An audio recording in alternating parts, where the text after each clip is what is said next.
Hey everyone, welcome back to Clear One Sports and welcome to Cliff Pickleball. So today, the question I want to pose to you and also go through it is, when do you want to reset the ball?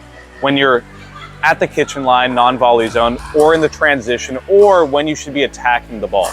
So today we're going to be going over a drill that I like to use when I'm training and drilling, and then also when to kind of go over, when you're wanting to attack that kind of high ball, maybe reset it, and just kind of figure out the different ways that you can do it. Alrighty, so first and foremost, when it comes to resetting the ball and knowing when to attack, it's a big thing that we like to do in pickleball, right? Everyone usually likes to bang and really attack. However, once you start getting into the more advanced levels of pickleball and you're really starting to get up to that 4-0, 4-5, 5-0 level, even when you attack that high ball, a lot of the times it's going to come back. Some guys are going to be able to reset it, and you're going to be getting a lot of those, two-handers, single-hand players that can really just attack you. So when it comes to resetting and really recognizing when you should reset a ball instead of letting loose and start attacking, you need to see where your opponent's at. You need to feel how fast the ball is coming. If you know the ball is coming like a rocket ship, you trying to swing away with a backhand or forehand, it's not going to work. That ball is going to end up going for the fences and you're going to be hitting a home run.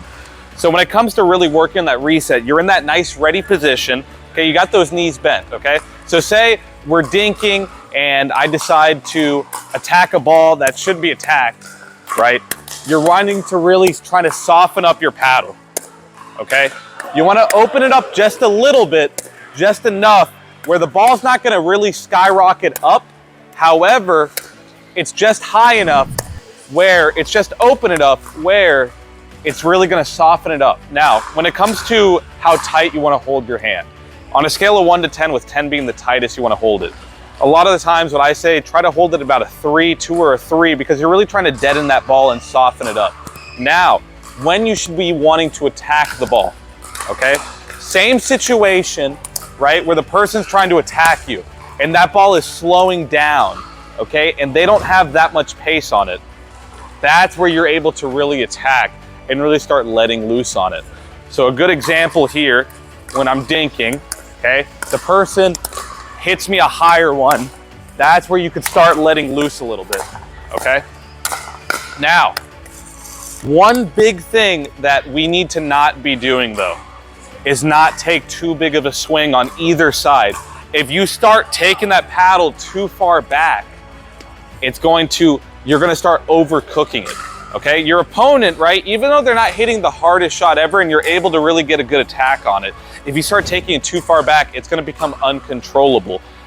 And when we start getting uncontrollable, we're going to start missing, we might hit the net, we might go too far out.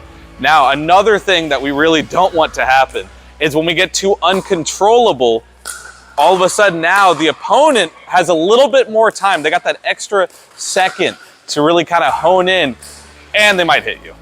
We don't want that, right? We don't want to get bruised up or anything, We're all of us here, we're too pretty to be playing pickleball, right? So we don't want that happening. So try not to take that paddle too far back. When you're in this position, okay, and say you're going with that one-hander or forehand or two-handed backhand, right?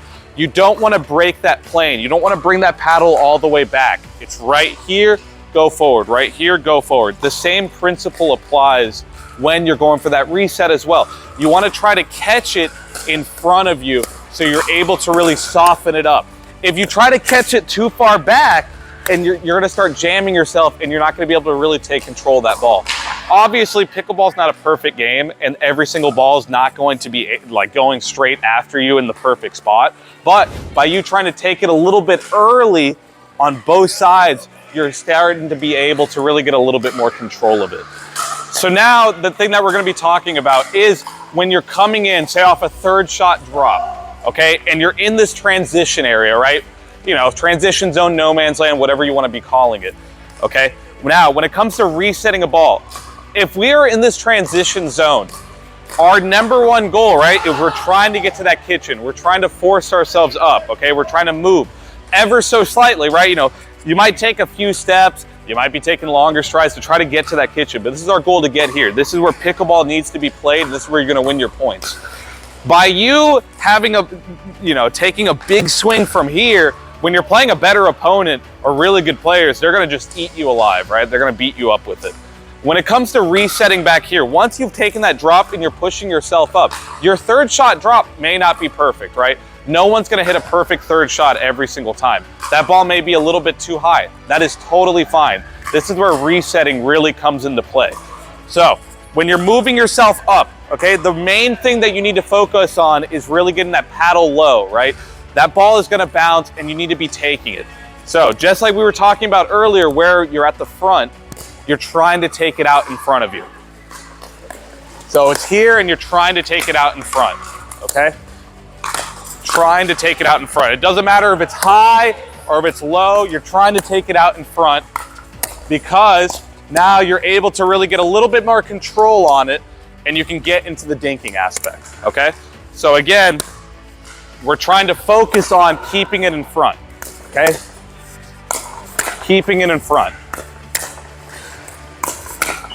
Okay, and then, boom, now we're at the kitchen and we're able to really focus on doing what you need to do. Now, the time where you want to be attacking a ball, okay, in this transition zone is, and just like we were talking about earlier, you're not trying to be out of control. It's those high balls, okay, that are in this zone, okay, that you can really get a good swing on, but it's got to be controlled. So you're not trying to go full swing back here, boom. You're not trying to go 100% because with these pickleballs and everything, they're so light that you're gonna start pushing them a little bit more.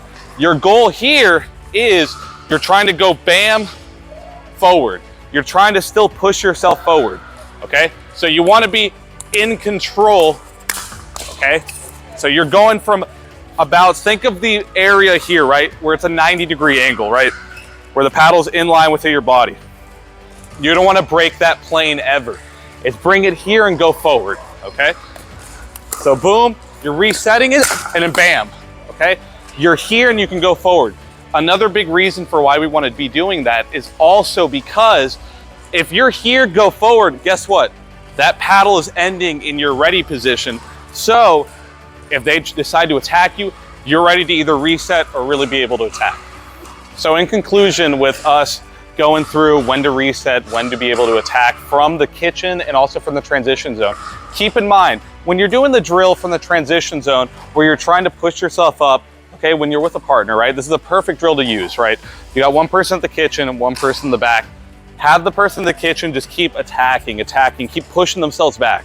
Push your partner, keep your opponent back. Now, the person at that kitchen, their whole thing that they're working on is really getting low and keep pushing that ball back, right? They don't want you to come to the kitchen. Your whole goal is to be pushing yourself up. So when we're concluding this, really utilize that. Drill, get yourself better. Really focus on keeping that paddle in front of you. You're not trying to overdo it. A lot of people, they try to overcomplicate pickleball, but pickleball is such a beautiful game and such a simple game. Don't overcomplicate it, keep it simple. Come back to Cliff Pickleball and we'll see you next time.